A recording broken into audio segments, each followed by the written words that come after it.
Kristen itu adalah ada yang jujur, ada yang enggak. No. Mohon maaf Pak Noah, saya kenal Pak Noah, kita pernah berdiskusi Pak Noah. Bang Rasid ingat. Tapi begitu ada narasi, gua bilang jujur itu supaya dia betah. Gue ini sebagian daripada siasat, gimana sih? Ketika ada narasi-narasi, lalu Bapak mencoba untuk menggiring saya. Kalau pribadinya saja begini. Begitu saya menjelaskan itu, Bapak mengatakan apa? Bapak mengatakan dia tidak menyebutkan nama. Ya sama, saya juga tidak menyebutkan nama Pak. Tetapi kalau sudah masuk ke ranah yang namanya diskusi lintas agama, lalu dia membawa-bawa kayak gitu, jangan munafik Pak. Please, jangan munafik. Minimal jadi itu, jadi manusia. Kalau beragama jangan munafik. Masalahnya yang kita tahu dalam keagamaan ini, penjelasannya kenapa Ar-Rasyid ini selalu buka komal, khusus bertanya, haram hukumnya Islam bertanya. Haram hukumnya Islam bertanya balik. Karena apa?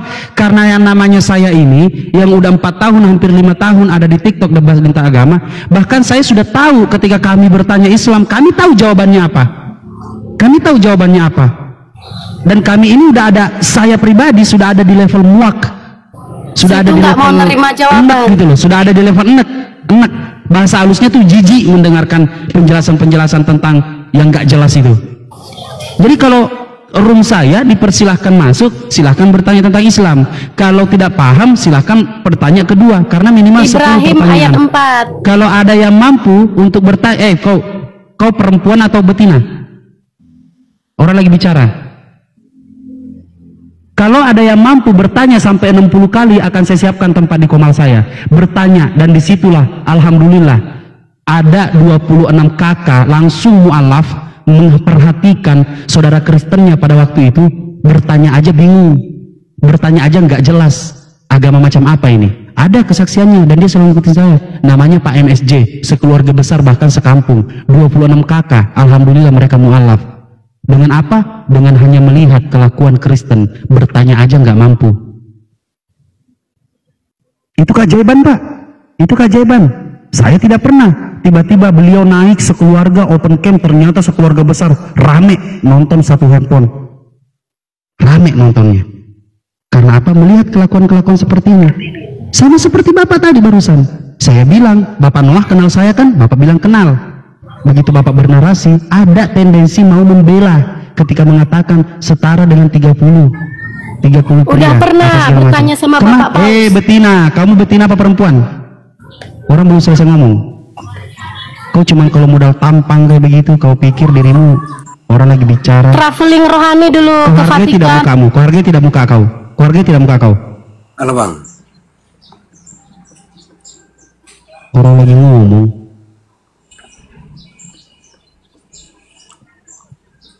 Silakan kalau mau debat silakan debat, kalau mau bertanya silakan bertanya. Ibrahim ayat 4. Silakan. Kenapa? Yang mana di antara kalian siapa yang mau bertanya? Jangan dulu. Tunjukkan adab di tempat di agama kalian. Begini ya, saya kondusifkan dulu untuk Margaret. Anda tidak kondusif, mohon maaf. Saya suruh Anda bersih-bersih di neraka, ya. Tidak ada kata ampun lagi. Jadi dulu, nah kan, begitu bagus itu. Sekarang Pak Ben, Pak Ben ini dari tadi berkoar-koar di bawah. Ayo Rasid, saya tantang Anda berdebat. Coba sekarang udah di atas nih, kira-kira coba nyalinya sih. Apa yang mau Anda perdebatkan? Besaran Anda dia, host. Besaran dia, Bu ya.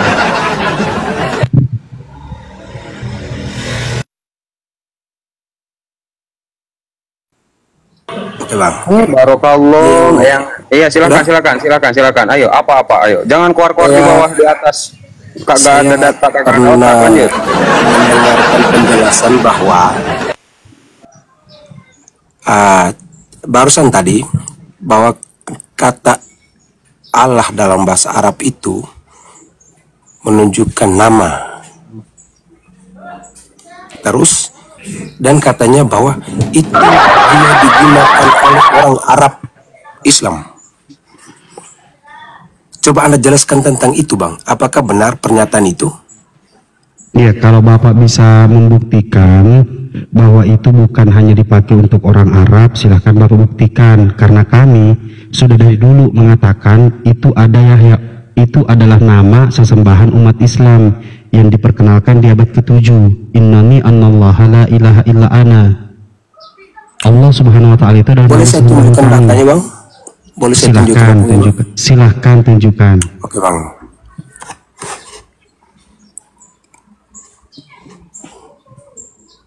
Bisa minta nih akses kameranya, Bang? Bukan akses kamera, pengikut lu berapa ekor, kagak bisa buka kamera. Gimana sih lu? Ah, Buya, jangan gitulah. Pakai ekor-ekor. Oh iya, astagfirullahaladzim, iya lupa saya. Aduh, itu bukan saya yang ngomong. Itu, aduh, nggak sadar, saya refleks. Maaf, lanjut. Ya, Bang, biasa. Nah, lanjut, Bang. Pasang lagi ekornya.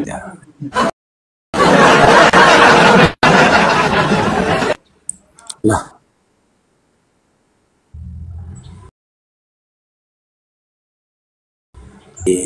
Agama Abang jaga jadi Wikipedia, ya? Bang, itu. Nama Allah. Wikipedia.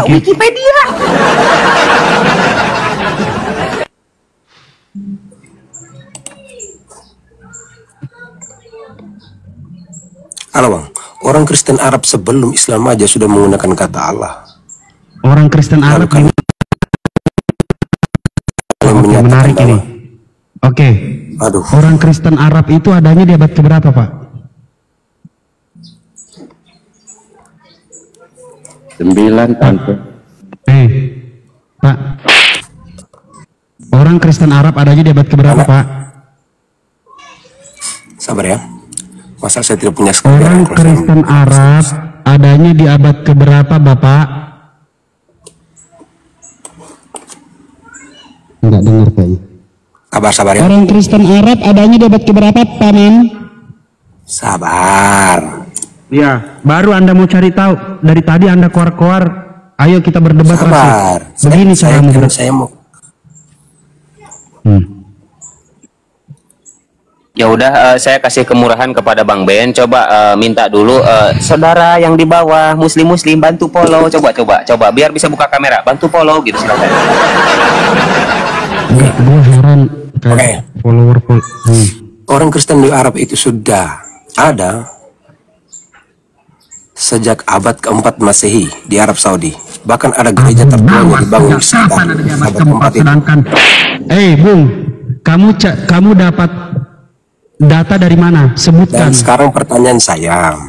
Jangan bertanya dulu, datanya dari mana? Berapa? Kristen Arab adanya di abad ke-9, 200 tahun setelah Al-Quran rampung. Paham? Astaga. Lu baca dari mana itu? Kamu baca dari mana itu? Datang dari mana? Maju deh. Bandalbo maju deh. Coba abang kan punya HP 2 nih, walaupun tidak bisa open cam. Coba abang ketik Codex Sinai 151. Jadi Kristen Arab itu menggunakan kata Allah itu, bahkan dia didudukkan nama, bukan jabatan. Nah, itu di abad 9. Begitu, Kodeks Pak. apa? Kodeks apa yang? Kodeks Sinai 151. Kita buku kodas. Bilang aja kita buku kodas, kasih tahu dia. Terus? Ayo, mau didikte kayak begini. Berapa itu?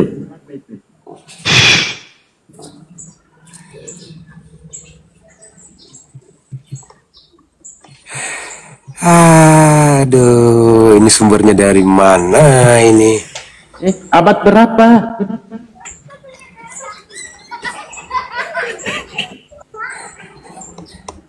Ini sumbernya dari mana ini?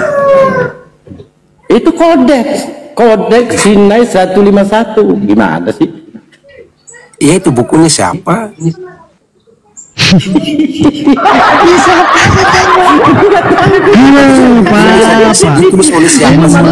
Siapa?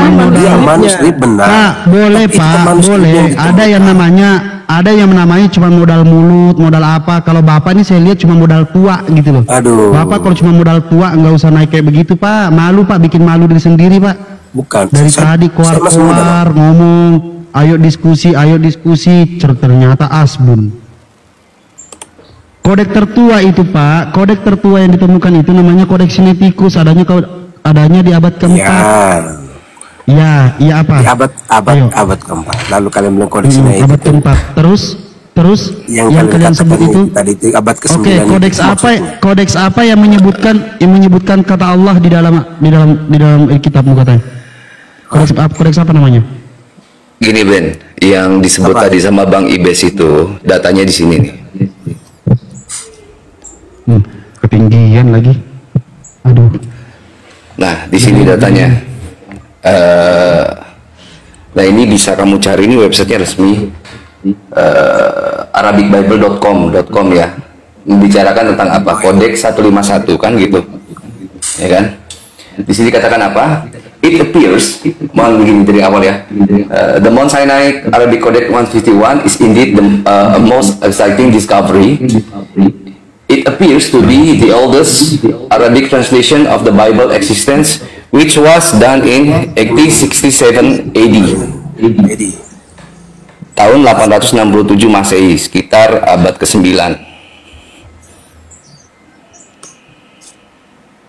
Makan tuh coten, makan itu. Lanjut. Ini nggak lanjut, mau diapain? Lanjut lagi. It is certainly the oldest Arabic translation with commentary supplied by the translator. Jadi ya memang ini manuskrip Arabik yang paling tertua, abad ke-9.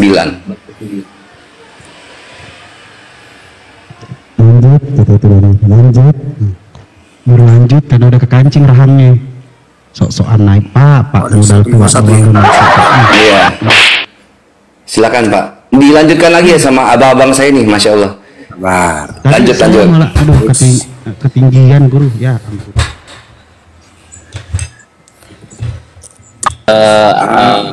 Bapak ini seharusnya belajar menghitung dulu, jangan itu dia kodeks dulu. Bang Dalbo, kalau manusia malu kalau manusia. Ini hakim dengan berlebihan. Oh ini. Orangnya kagak punya malu, dibilang malu lagi. Apa diterjemahkan aja ya?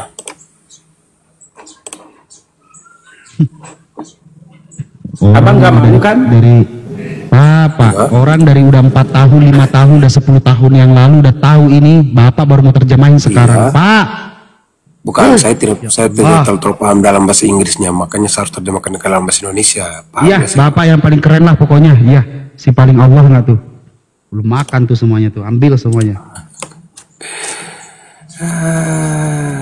Mungkin Bapak debat sama Oneness no, sama grupnya Nathan no, malu sama mereka no.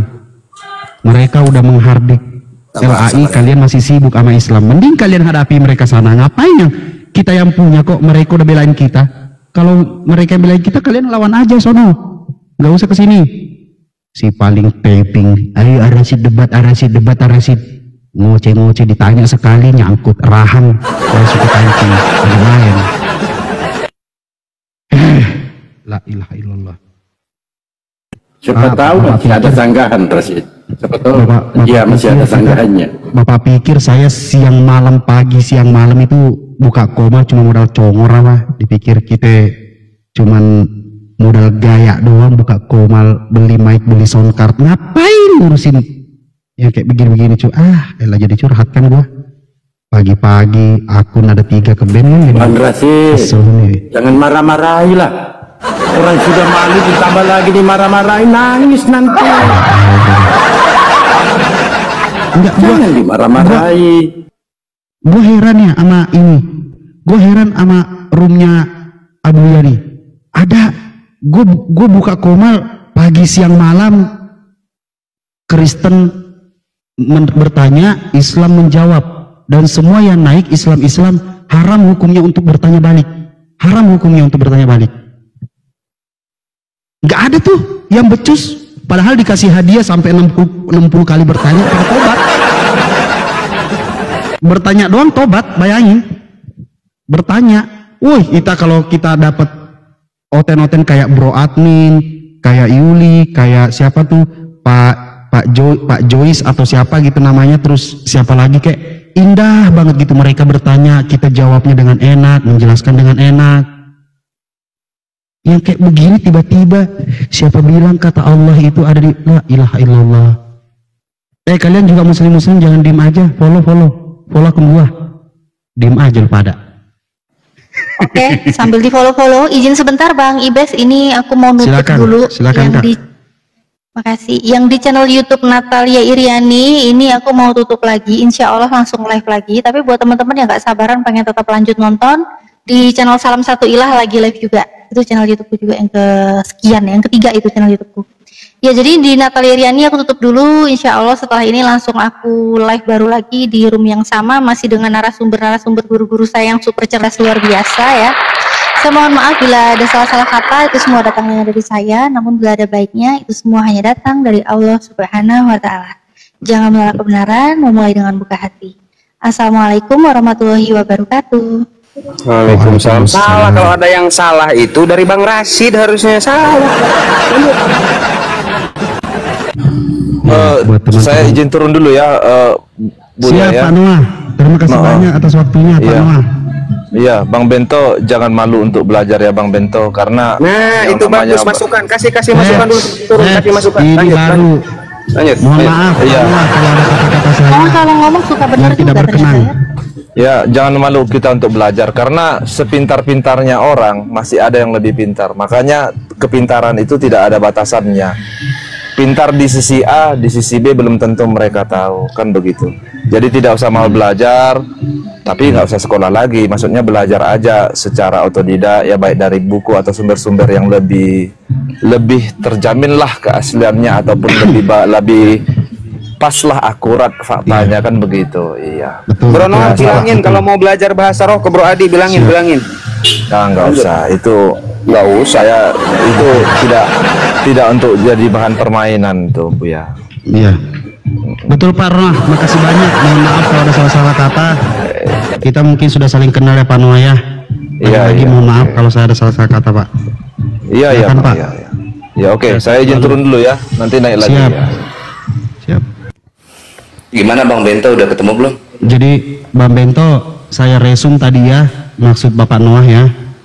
Jangan malu untuk bertanya, alias nggak usah naik dulu sok-sokan pengen berdebat kalau nggak tahu apa-apa, itu maksudnya. Saya resum ya, itu bahasa halusnya. Jadi kalau belum tahu apa-apa nggak usah sok-sok naik berdebat.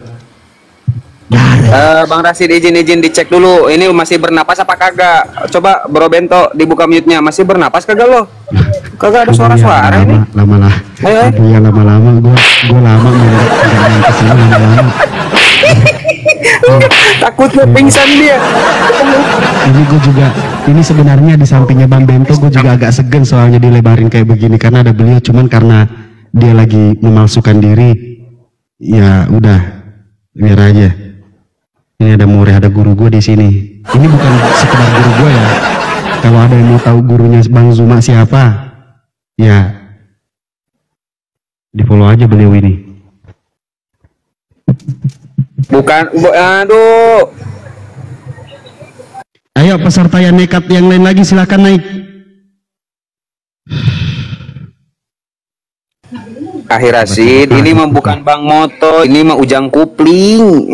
Iya makanya gue bilang Ujang Kopling. Lagi inkarnasi tuh, lagi inkarnasi. Iya berinkarnasi.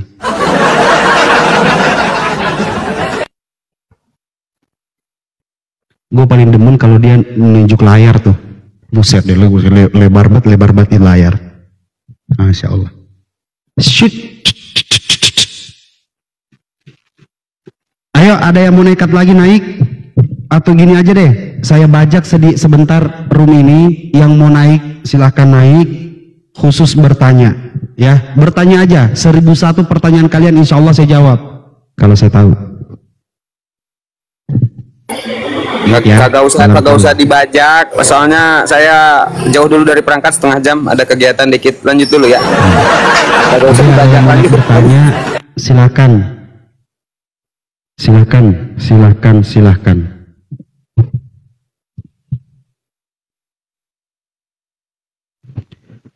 Bassnya kurangin, bos.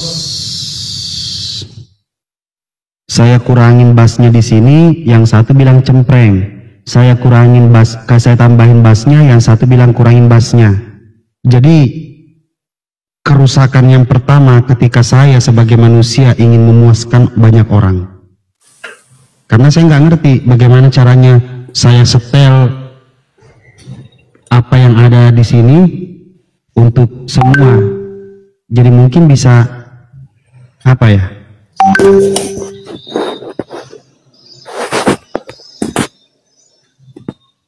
Ya silakan.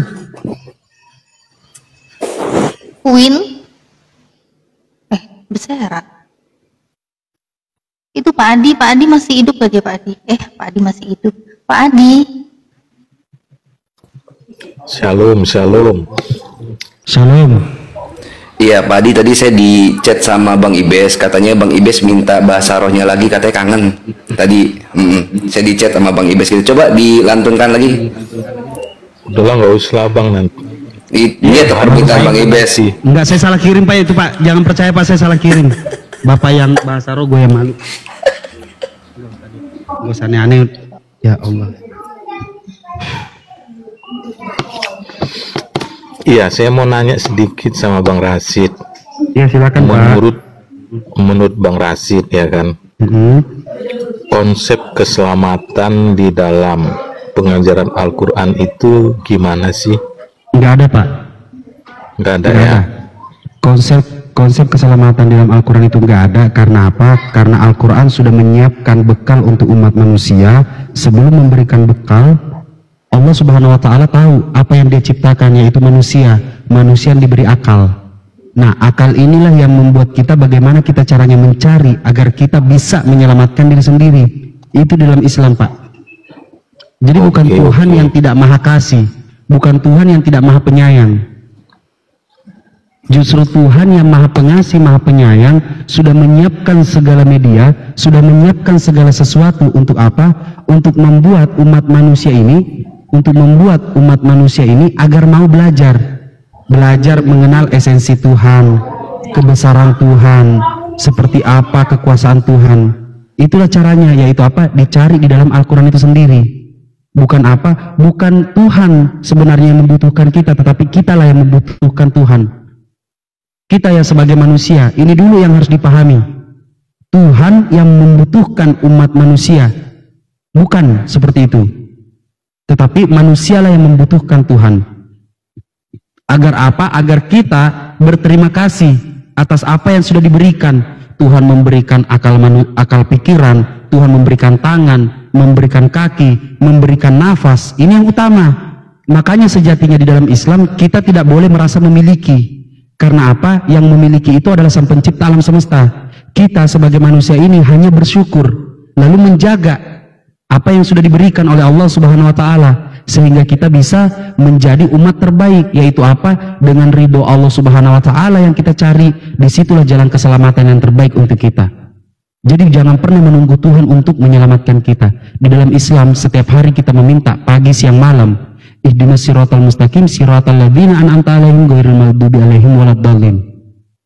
Kita setiap hari minta jalan kebenaran, jalan yang lurus. Agar apa? Agar kita tidak menzolimi diri sendiri. Begitu Pak. Silahkan pertanyaan selanjutnya. Oke Bang Rasid, terima kasih. Ada seseorang, ya kan, bertanya kepada saya,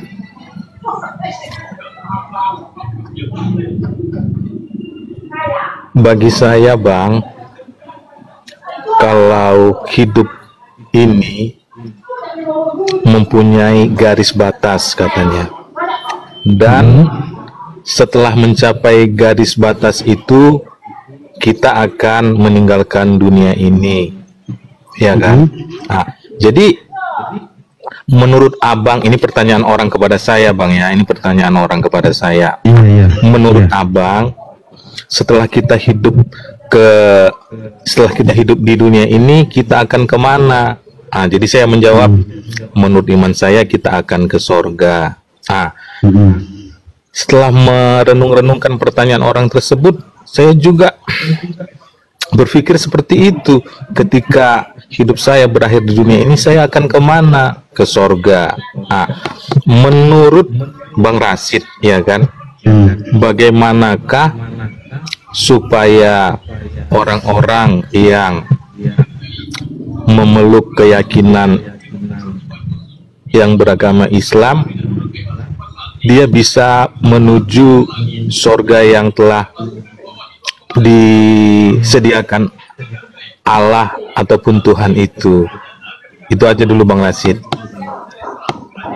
Iya, pertanyaan spesifiknya apa Pak? Maksudnya gini,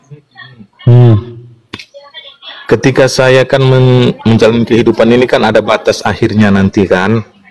Oke. Akhir umat manusia, betul. Iya. Nah, jadi ketika saya mengakhiri hidup di dunia ini kan ada dua tempat yang disediakan menurut ajaran agama Islam maupun Kristen. Nah, jadi itu ada neraka, ada surga kan. Nah, jadi pertanyaan saya, bagaimanakah menurut Abang sesuai dengan ajaran Al-Quran, manusia itu bisa menuju tempat yang disebut surga itu? Gitu dia Bang. Oke. Untuk menuju surga itu kan tadi sebenarnya itu pertanyaan Bapak di awal. Jadi gini Pak, untuk memahami Al-Quran itu ketika mempertanyakan satu kayak gini, Bapak mempertanyakan tentang alam kehidupan, terus Bapak mempertanyakan yang namanya akhirat, Bapak lalu mempertanyakan mengakhiri akhir hidup. Jadi sebenarnya sudah ada 3 bab di sini Pak, sudah ada 3 bab penjelasannya. Makanya kadang rancu ketika kita menjelaskan hal, banyak Kristen-Kristen yang tidak mampu banyak Kristen-Kristen yang tidak mampu memahami. Karena apa? Karena Bapak barusan berstatement, kami sepemahaman Bapak ada 2 alam, yaitu alam kehidupan lalu alam akhirat. Sedangkan di Islam itu tidak Pak. Di Islam itu ada banyak tahapnya, mulai dari alam ruh, terus alam dunia, terus alam barzah, alam kematian, terus nanti ada namanya akhir zaman, dibangkitkan, lalu di alam akhir. Itu banyak, masih banyak Pak tahap-tahapnya, dan itu masih jauh sampai nanti antara surga dan neraka, itu masih jauh tahapnya. Nah, jadi kalau Bapak mau langsung ke sana beda, tapi penjelasan singkatnya adalah lagi-lagi apabila seorang umat manusia mau menyelamatkan diri di dalam Islam itu adalah selamatkan dirimu dari apa? Dari pedoman-pedoman yang sudah diberikan, yaitu Al-Quran dan hadis. Disitulah dipelajari bagaimana caranya. Pertama, bagaimana caranya kita beriman. Apa syaratnya kita beriman? Syaratnya memakai akal pikiran. Setelah memakai akal pikiran, pelajari setiap tahap-tahap yang diajarkan. Karena kalau dalam Islam itu Pak, adab itu sebenarnya, agama itu sebenarnya pelajari itu gampang sekali mempelajari agama. Tetapi yang sulit itu apa? Yang sulit itu adalah belajar adab, belajar etika, itu yang sulit dipelajari. Makanya ketika mempergunakan akal pikiran dengan baik dan benar, bagaimana kita belajar menjadi orang yang baik, lalu belajar agama, selalu dibilang jangan pernah melihat agama dari manusianya.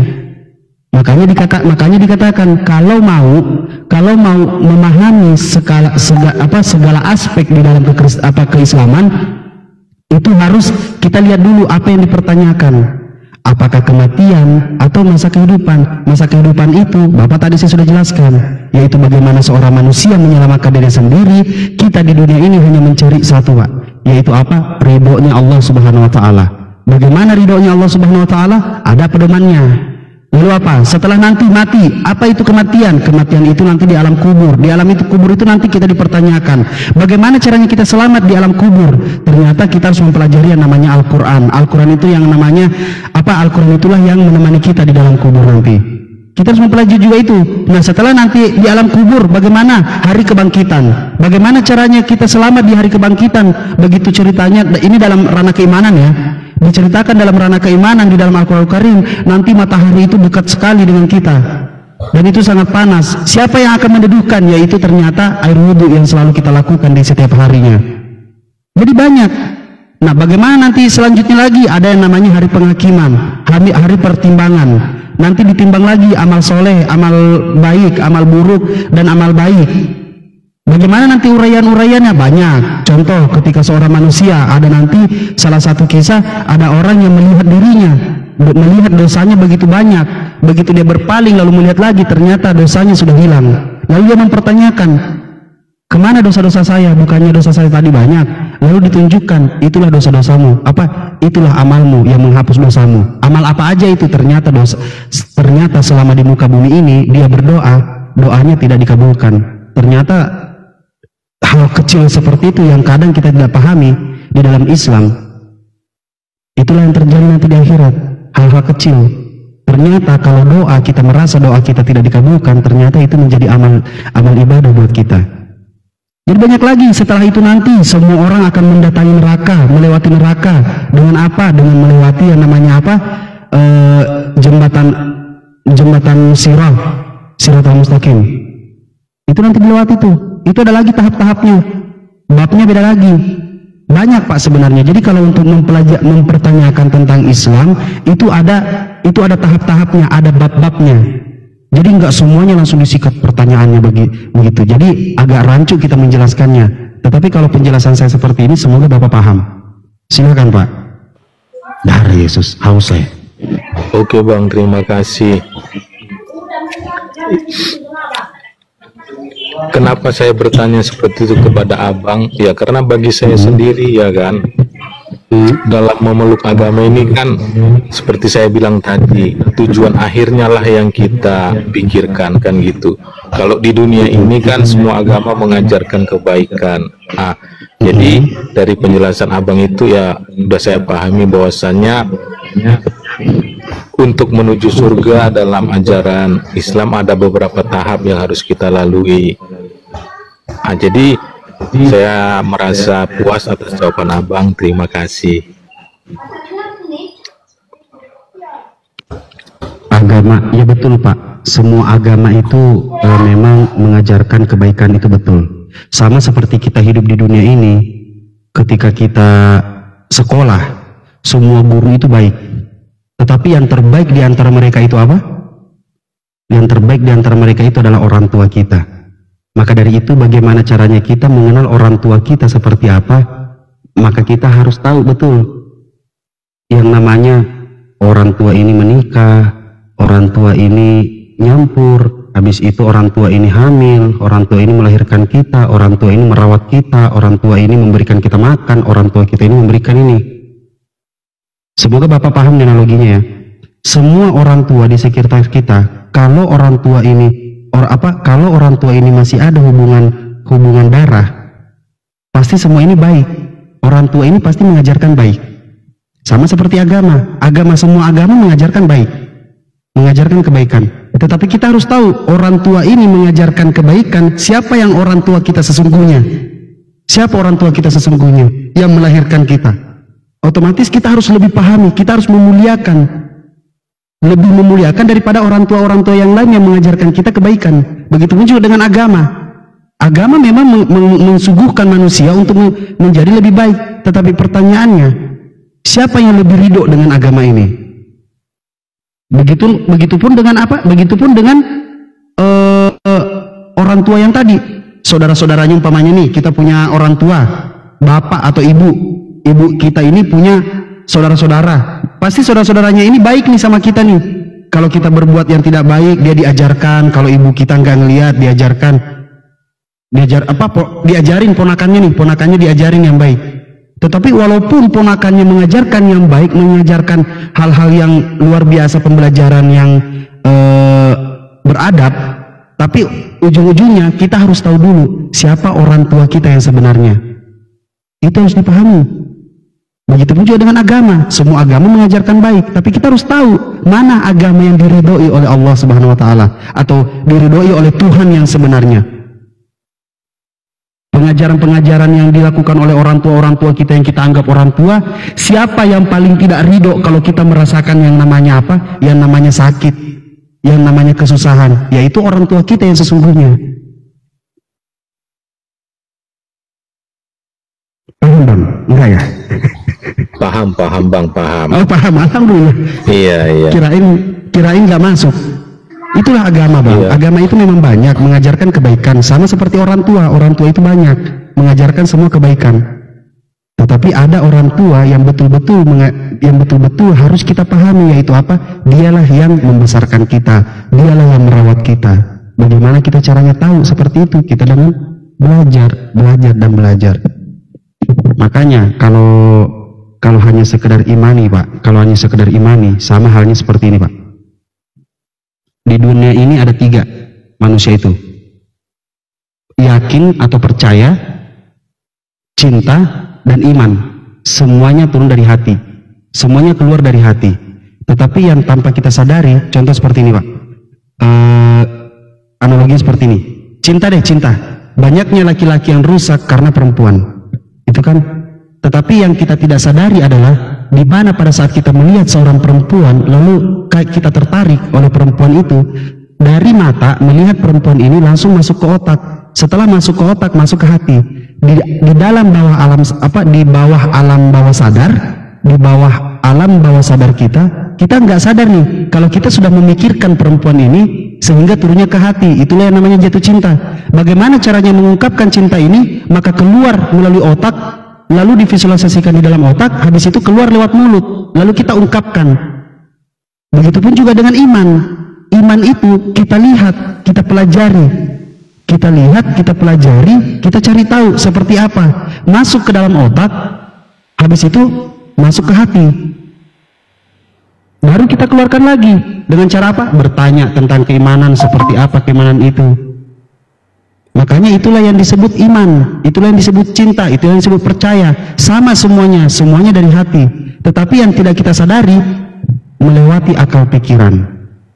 Semua melewati akal pikiran. Makanya yang namanya belajar tentang keimanan, belajar tentang mengimani atau apapun itu, tanpa sadar semua melalui akal pikiran. Makanya di dalam Islam itu tidak ada yang namanya doktrin. Semua itu adalah bagaimana pembelajaran, tanya sampai paham. Di dalam Islam itu tidak ada yang namanya cukup imani saja. Enggak. Makanya Al-Quran itu ada. Al-Quran dikatakan mujizat Rasulullah SAW. Tidak beda jauh, nggak beda jauh. Makanya laki-laki itu kadang-kadang, pacar lu selingkuh apa segala macam. Enggak, gua nggak percaya. Padahal jelas lu selingkuh. Karena udah cinta, karena udah imani saja lah pokoknya, imani saja. Mau gimana pun kelakuannya imani saja. Tapi begitu dia tahu, padahal cuman ketika teman-temannya ngomong nih, sahabat-sahabatnya ngomong, bener pacar lu selingkuh bener. Enggak, gue percaya sama dia. Tapi apa yang ada dalam pikiran pasti kayak gini, mau tidur. Bener nggak ya? Tapi enggak, gimana saja. Itulah yang ada dalam Al-Quran. Mereka ada di dalam keraguan-raguan seumur hidupnya. Jadi kayak seperti Bapak Edi, seperti penghujat-penghujat yang tadi, atau apapun itu. Apalagi yang sering taping-taping dongeng-dongeng. Itu semua dalam Al-Quran sudah dijelaskan Pak. Bahkan level-level seperti kalian nih, level yang bijak, Kristen yang bijak, Kristen yang munafik, Kristen yang penghujat, Kristen yang dedengkot, Kristen yang luar biasa nih, dijelasin semua dalam Al-Quran modelan kayak kalian. Kayak kalian aja dijelasin, apalagi kayak kita. Dijelasin semua. Kembali lagi, karena apa? Karena yang karena yang Al-Quran ini dari Sang Pencipta alam semesta, yang betul-betul menciptakan alam semesta ini dengan sungguh-sungguh. Makanya dia menjelaskan tentang manusia lemah, manusia suka ngeluh, manusia kerjaannya minta-minta, manusia kerjaannya penakut, manusia begini, manusia begitu. Ada dalam Al-Quran, itu lengkap dalam Al-Quran semua. Kenapa bisa seperti itu? Karena yang mengeluarkan Al-Quran itu betul-betul dari pencipta alam semesta. Sesimpel itu. Jadi tidak ada tentang bagaimana ini. Bahkan sampai Umar bin Khattab pernah mengatakan, apabila saya kehilangan sesuatu di muka bumi ini, mungkin Al-Quran bisa menemukannya. Karena apa? Pertanyaan-pertanyaan manusia untuk penyembahan kepada Sang Pencipta alam semesta, itu ada dalam Al-Quran. Dari segi iman, dari segi bertakwa, dari segi beradab, dari segi pembelajaran, semua pembelajaran adanya dalam Al-Quran, dalam ranah keimanan dan menjadi pedoman hidup Al-Quran umat begitu bijak manusia. ya. Al-Quran begitu bijak, tapi abang nggak bijak. Al-Quran bijak, tapi abang nggak bijak. Abang nggak ada hak ngomong tentang Islam pun. Al-Quran begitu bijak, tapi ada manusia tiba-tiba nggak bijak, ngagetin saya. Manusia Iya, kan, kamu itu. Iya. Kamu itu. Apa? Bang, Anda boleh ngomong kalau Anda buka kamera, Bang. Kalau nggak buka kamera, saya tendang. Soalnya Anda belum disapa, langsung ngoceh. Buka kamera dulu. Yuk. Tapi kok gue ini ya Buya ya, saya tuh buka komal itu kadang paling cepet 6 jam, paling lama 9 jam, ini beneran. Tapi kok di sini ada aja modelan-modelan Oten yang naik, ada yang sopan kayak Pak Adi, tiba-tiba ada modelan kayak begini. Nih, apalagi nih? Udah kelihatan ya, nih. Saya mau bilang ya, saya mau minta pertanggungjawaban atas komentar-komentar abang dan orang-orang lain dalam komal ini ya, yang kata-kata yang saya tadi. Ya. Kenapa? Gini. Apa? Tadi. Oke, dengarkan. Gini, Ya, oke dengarkan. saya mau denger nih, abang nih, menurut saya, abang ini nggak ada hak untuk sabar dulu. Bisa diem nggak? Bisa diem. Sabar dulu. Saya mau ngomong, abang yang motong saya. Saya Anda kan bilang meminta pertanggungjawaban saya. 10 detik aja. 10 detik. Saya belum jelasin. Tahu, saya lihat. Nggak tahu ya kalau saya belum ngomong. Saya lihat. Ini aja. Saya lihat. Ini aja.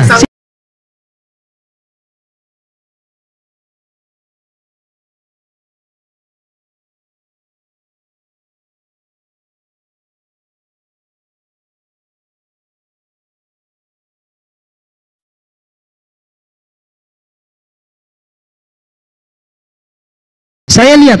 Ini aja.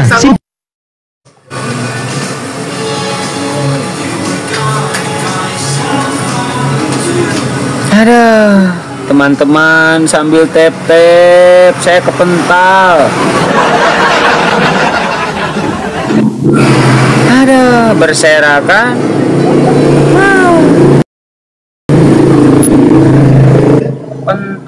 Kepental, my brother.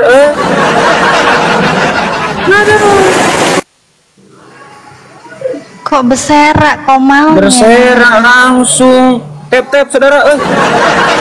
Kurang kopi. Makanya bukan.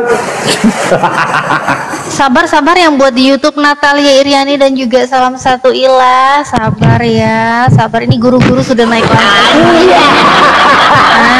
Anjay jare Bang Ibes, anjay jare.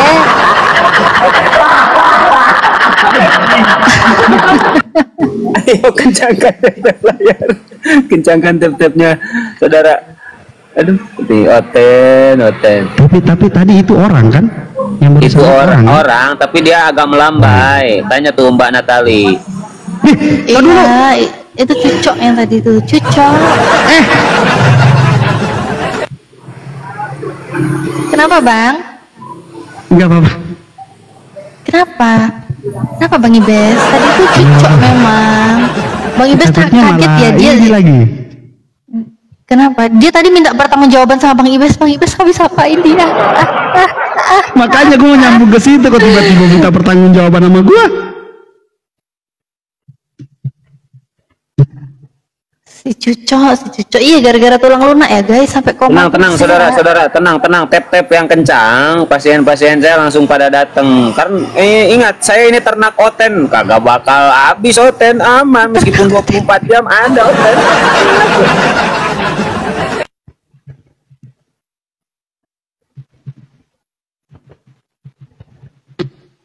Tuh kan, bener kan? Ganti pasien. Nah, ini pasien Bang Rasid. Nah.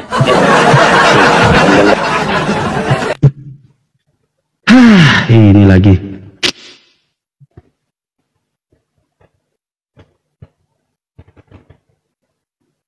Gua gak mau nyapa, silakan yang mau nyapa, ini yang baru naik, silakan. Suka hati ya, yang mau, silakan. Gua gak mau.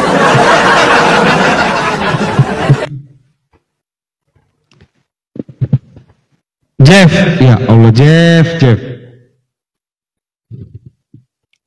Gimana nih? Jeff.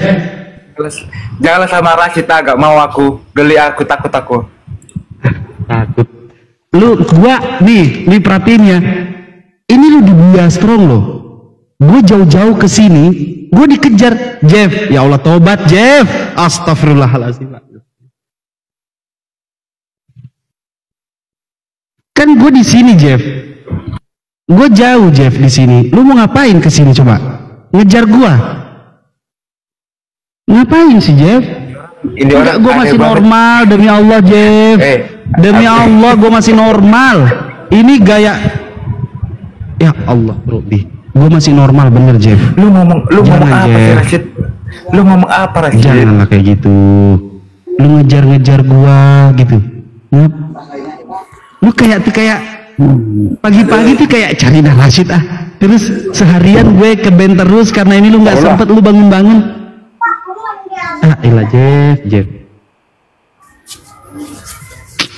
Janganlah kayak gitu Jeff.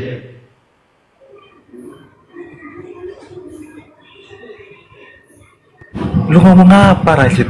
Bentar Jeff, mute aja lo lebih bagus mute. Pak Agustinus, selamat siang Pak Agustinus. Ya, gue takut sama si Jeff. Iya, si Jeff mah lebih baik diam. Iya, pakai ilmu. Pak Agustinus masih menjadi seorang Kristen? Masih sampai mati. Bagus. Jangan sampai keluar dari Kristen berserak nanti, bahaya. Betul. Setelah aku turun gak ada yang mau diskusi ternyata. Iya semuanya takut sama lo. Takut. Nah, lanjut Pak Agustinus ini sama Bang Rashid. Follow dulu teman-teman ya. Ini akun baru lagi ya. Kalau kalian tidak sadar, silahkan dilihat nih ada tanda plus di sini. Oke, karena saya numpang komal, silahkan dihilangkan tanda plusnya. Ya, follow saya dulu. Jadi nanti kalau ada yang terjadi sebentar, ini akun saya khususkan untuk kalau numpang-numpang di komal-komal lain. Pak Agustinus, selamatkan siang. Ya, siang. Ya, siang. Ada yang bertanyakan, Pak? Hei, mau nanya apa? Makanya susah nanya apa? Ya, apa aja, Pak? Minimal di sini 30 pertanyaan, Pak. Hei, saya nggak punya karena pertanyaan. hukumnya Islam bertanya balik, jadi di sini Bapak diberi kesempatan untuk bertanya sebanyak 30, Pak. Tanya tentang apa dulu? Apa aja, Pak? Tanya tentang keimanan Islam, karena Bapak di kaum Muslim gitu ya, Pak ya? Janganlah, bahaya. Tanya tentang iman orang. Bahaya. Kok bahaya, Pak? Bahaya lah, nggak enak lah. Orang gue beda iman sama kalau. Oh, ya sudahlah kalau itu. Iya. Begini, Bang Rashid, ini kan pas ini Agustinus ini pasien lama gua. Jadi dia itu anti bertanya. Jadi dia itu pengennya ditanya gitu. Jadi kayak semacam debater pro gitu. Tapi dicoba aja dia pro apa kagak gitu. Coba ditanya satu pertanyaan aja, pro apa kagak.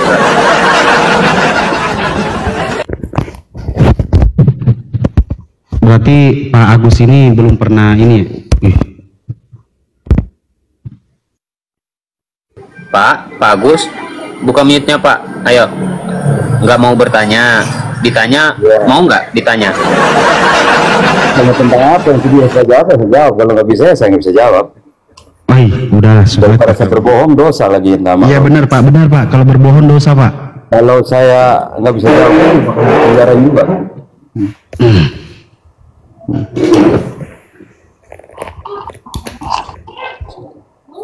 Udah, saya dulu dah. Ini pertanyaan mudah Pak. 1 tambah 1 sama dengan 2 pastinya itu ya. 2 tambah 1 sama dengan 3. Bapak sama Yesus berapa Pak? Lo itu bukan matematika lo kalau ngarangnya begitu.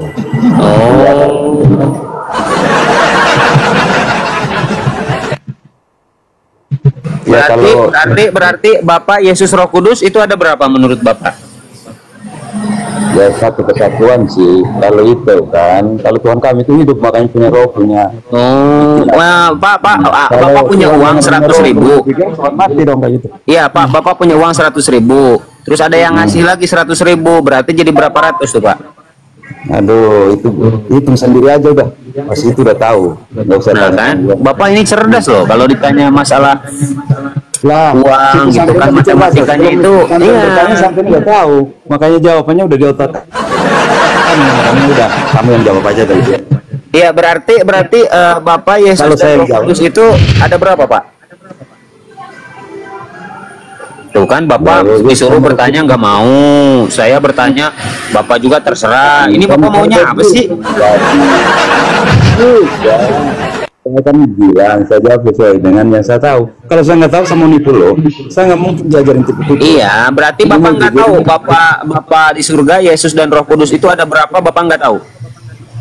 Oh, jadi Tuhan Yesus, Tuhan Roh Kudus, Tuhan Allah, maksud lu begitu? Iya, lanjut. Konyol gitu. Cara hitung lo begitu konyol. Lu hitung aja matematika, belajar matematika atau belajar logaritma kayak aritmatika kayak yang lu pintar dah. Oh, berarti itu bukan pertambahan atau apa itu perkalian atau gimana menurut Pak Agustin? Lah sekarang begini, gue mau tanya lo ya. Lo nah punya kan pikiran. Sekarang bertanya kan gitu, Bang Rasi, cara mancingnya. Jadi bertanya kan. Ya, kadang-kadang aneh-aneh kayak baru kenal gue aja lo. Apa pertanyaannya, Pak? Gitu ya caranya. Rasio sampai uban aja nggak bisa-bisa kan gitu kan? Ya Sid, lu udah sampai uban Apa? begitu. Kamu Ya, udah uban ya. begitu. Iya, ngadepin sampai ubanan kita. Iya, jangan banyak pikiran. Lu mendingan makan enak, tidur enak. Udah banyak kan dekatin diri sama Tuhan aja, jangan lu pikirin. Tuhan jangan pikirin. Nanya, nggak jadi nanya nih Pak Agus. Pak Agus nggak jadi nanya. Bentar, Pak Agus nggak jadi nanya nih Bang Ibes. Aku nungguin loh. Dia tadi katanya dia mau nanya, nggak jadi nanya. Gimana sih? Tanya lah Pak, tanya loh. Gua nggak mau nanya nih, Mbak. Udah makan siang belum? Itu udah gua tanya itu kan. Tanya. Alasan. Giliran lo berhadapan sama Bang Ibes aja langsung minder nggak jadi nanya. Lanjut Bang Ibes.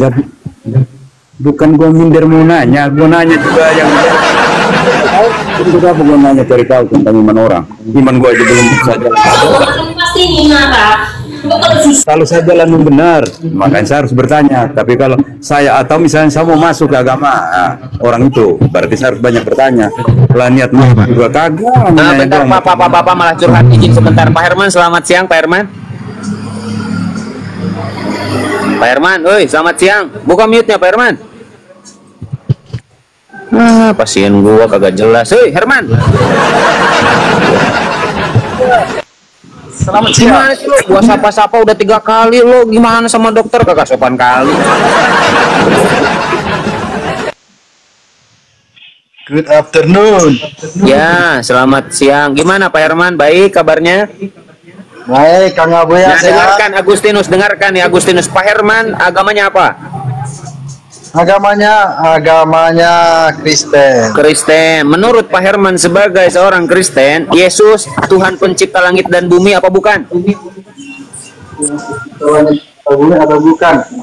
Masih ada yang lebih akurat. Jangan mutar-mutar Pak Herman. Ingat, saya tidak suka dengan oten yang berputar-putar. Langsung jawab. Yesus sebagai pencipta langit dan bumi apa bukan? Jawab. Kalau saya lebih suka menjawab pencipta langit dan bumi itu sang Bapa yang mengutusnya. Jadi berarti Yesus bukan pencipta langit dan bumi. Nah, kita katakan bukanlah. Bukan. Dengarkan tuh Agustinus. Lanjut, yes, lanjut.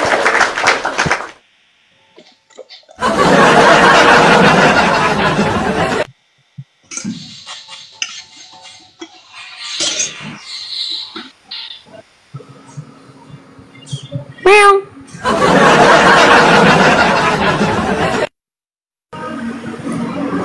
Menurut Pak Agustinus sekarang, menurut Pak Agustinus, Yesus pencipta langit dan bumi apa bukan? Silakan Pak Agustinus. Ya, udah. Bersera kan, 2 oten beda. Apalagi kalau ngumpul semua di sini 9 oten, udah kemal gua rungkat langsung. Abu ya, lu dengan Rasid ini cocok bes gue baptis ini kan, lu mau mencerdaskan kita yang oten ini kan, padahal lu beda iman sama gue ya.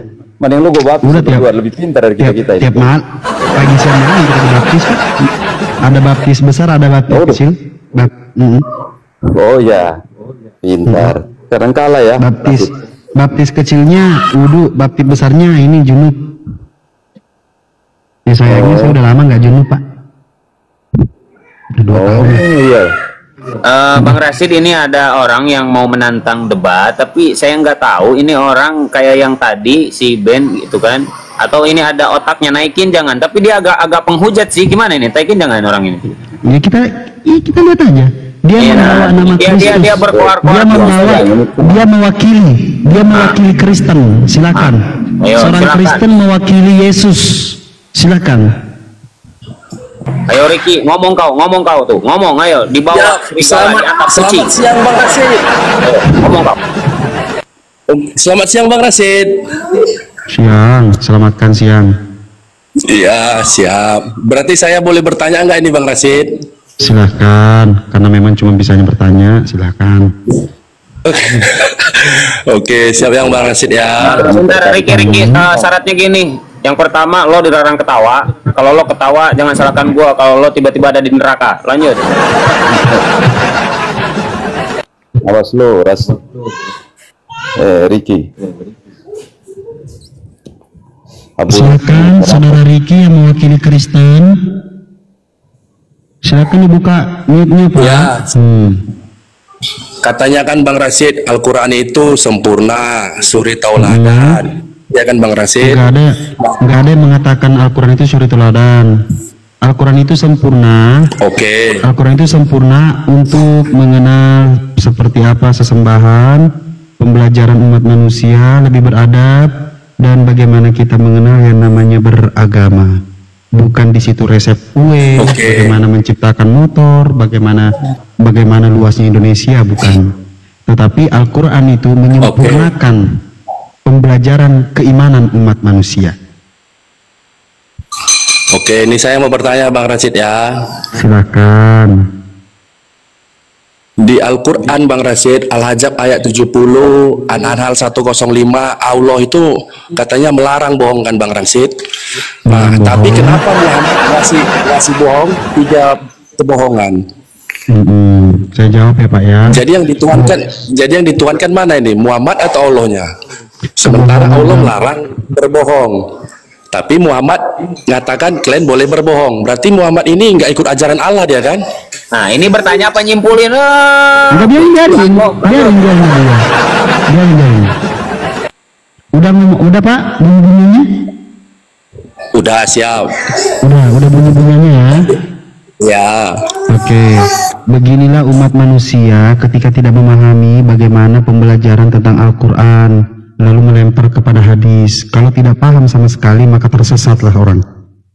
Al-Quran itu sendiri yang kita baca di mana di surah Al-Araf, di mana di surah Al-Hujurat ayat 6 mengajarkan apabila kamu mendapatkan informasi jangan ditelan mentah-mentah agar kamu tidak tersesat dan menjadi zalim di dalamnya. Sekarang kita melihat orang yang tersesat dan orang yang menjadi zalim. Karena apa? Udah bertanya, menyimpulkan, lalu bernarasi. Saya ajarkan Al-Quran menjelaskan tentang kebohongan untuk bagaimana seseorang berbohong mencari keuntungan bagi dirinya sendiri.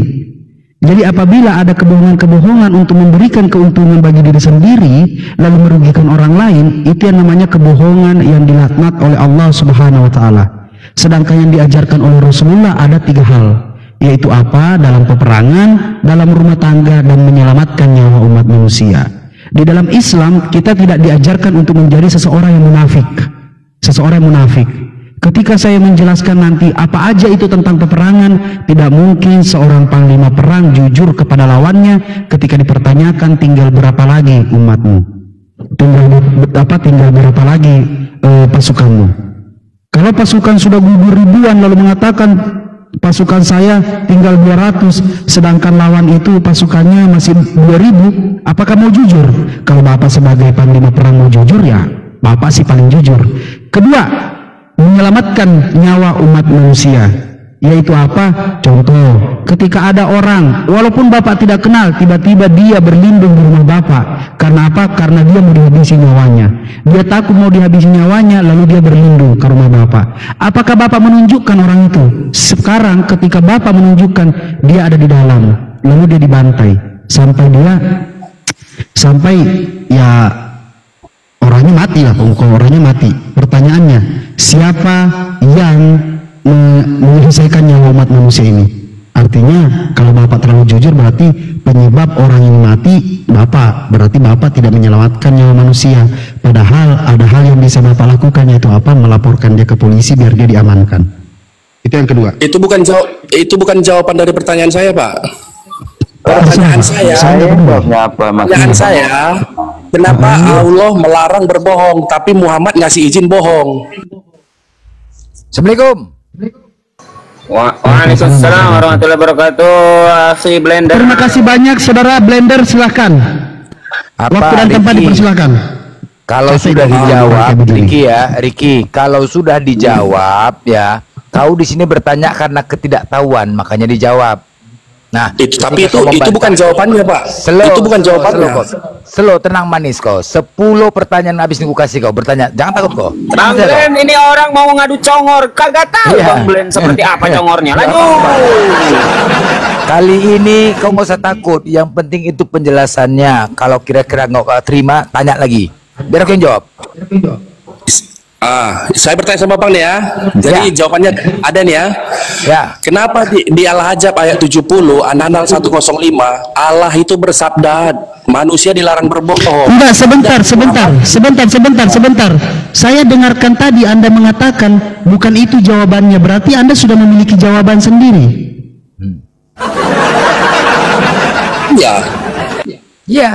Anda sudah memiliki jawaban sendiri. Berarti kan saya mau cari kesalahan. Berarti kamu bukan mau cari kesalahan. Karena kan kalian kan yang umat mengimani. Untung gue udah moderator. Kalau gue udah moderator, udah dari tadi gue kasih lu udah rohani.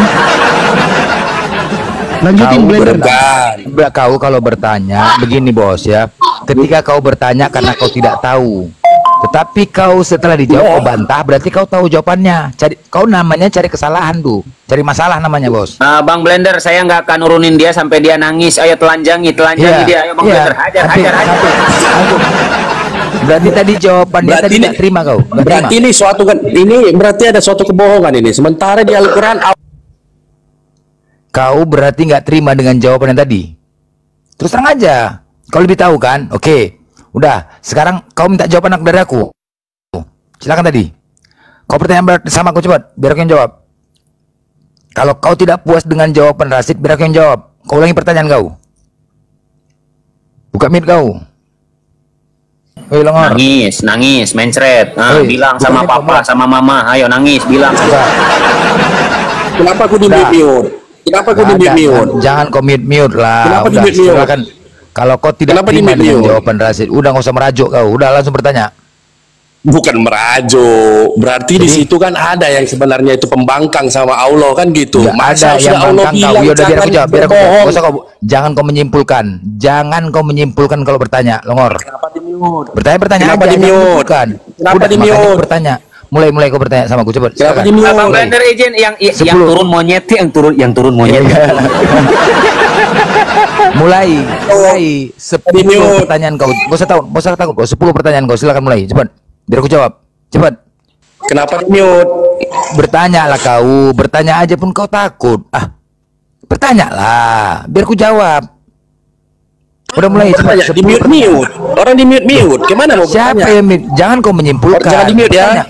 Iya, jangan menyimpulkan. Bertanya mulai. Loh. Ini buktinya di mute Iya, nggak ada di mute. Kalau buktinya saya ulangi.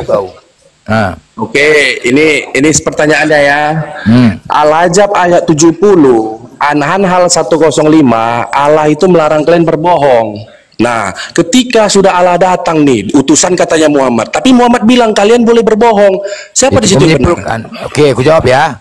Jadi, waktu kemarin aku jumpa sama Wa'ajab tuh lagi bawa angkot. Jadi pas lagi Wa'ajab bawa angkot, tiba-tiba Nahl jumpa. Nahl jual gorengan. Bertanya Wa'ajab itu, "Hei Nahl, apanya kau bilang kemarin sama binikku?" Kok dimil? Siapa? Ya kau diam dulu, aku jawab. "Apanya kau bilang sama binikku kemarin?" "Apanya kau?" katanya. "Itu kemarin Munah bicara, bohong kau sama aku ya," kata. Masalah apa? Ada kau bilang pula kemarin masalah cewek, aku ada cewek, kau bilang. Yang betul lah kau. Mana ada? Berantem lo orang tuh, rupanya mencari kebohongan. Jadi di antara dua ini, antara Nahl dengan Wa'ajab, ini belum tahu nih siapa pembohongnya. Nanti kita tanya sama Mak Munah, ya. Oh, Tapi gitu. menurut aku Wanahal apa maunya tuh yang jual gorengan tuh, karena dia sering suka menggosip. Lanjut, pertanyaan kedua.